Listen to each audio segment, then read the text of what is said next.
you're out there. You're listening. You're afraid. You're afraid of us. You're afraid of change. I don't have a crystal ball. I can't see the future. I'm not here to tell you how this is going to end. I'm here to tell you how this is going to begin. I'm going to start this broadcast, and when I do, I'm going to show these people what you don't want them to see. A world without controls and boundaries. A world where anything is possible. It has now been 2 weeks since Kanye West nearly broke the internet by daring to think differently. To think freely. Or as progressives call it, to commit a thought crime. Since that time, Kanye has been maligned, marginalized, called an Uncle Tom, and turned into a meme in which his skin was made white. He has been branded mentally ill by the prison guards of public anti-intellectualism. You don't have to agree with Trump, but the mob can't make me not love him. We are both dragon energy. He is my brother. I love everyone. I don't agree with everything anyone does. That's what makes us individuals, and we have the right to independent thought. Yes, we have the right to independent thought, and I independently think that Kanye has lost his mind. All of this, all that they have done, proves Kanye West to be correct in the first place. African Americans that dare to leave the progressive echo chamber. The progressive echo chamber that controls culture. It controls Hollywood. It controls television. It controls the mainstream media. It controls the late night talk show host. And it controls, you guessed it, the music industry, are universally condemned. A progressive echo chamber that is controlled by, you guessed it, old corrupt white men. And speaking of the music industry, just 3 corporations, Warner Brothers, Sony, and Universal, control over 70% of all music produced. Just like the mainstream media, in which 6 corporations control 90% of the news.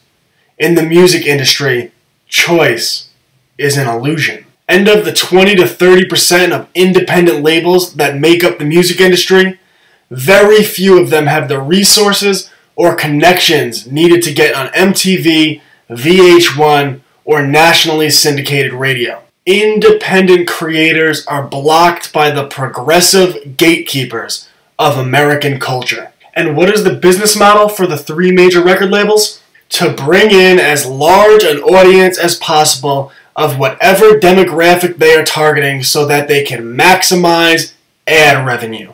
More eyeballs equals more money. So they make American music generic, boring, dumbed down, and predictable. Every song is exactly the same. The beats they use are the same. The topics they sing about are the same. Every song is completely predictable. You could sing along after hearing the chorus 1 time. And what do they sing about? Important cultural topics? Problems facing society? Different ways in which young people could find success? Oh, that's right. They promote a message that gang violence is cool. That doing drugs is cool.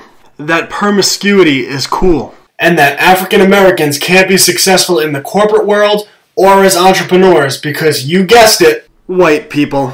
How about some songs that encourage children to, I don't know, read a fucking book?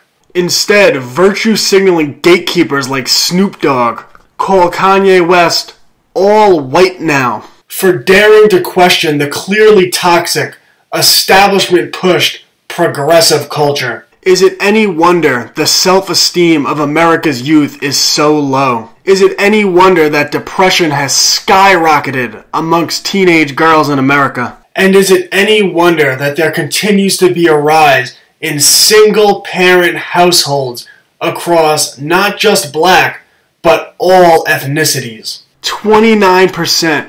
Nearly 1/3 of white households in America are single parent. 53%, over 1/2 of Hispanic households in America are single parent. And 73%, nearly 3/4 of all African American households in America have only one parent. Many of these children, without proper role models, turn to popular culture for an example. And the example they get? Promiscuity is female liberation, women should be treated as hoes, doing drugs is cool, and joining gangs brings you money and clout. I wonder why so many young people lack direction in modern society. I wonder why African Americans, who are statistically much less likely to have two parents in a household, are more susceptible to incarceration, gang violence, and having children out of wedlock. And are progressive virtue signalers like Snoop Dogg drawing attention to these issues? Are they talking about the epidemic of black-on-black murder in Chicago? Nope. Snoop Dogg is too busy calling Kanye West a white person for daring to commit a thought crime. American popular culture is controlled by old, white, progressive men. And anyone who steps out of line is a threat to the bottom line and the politics of this establishment. So they are instantly met with vitriol and condemnation. Progressivism is societal cancer. There is nothing cool about the generic music played on the radio today. Cool is being a free thinker. Cool is swimming against the tide. Cool doesn't give a fuck about popular culture. Cool is Kanye West.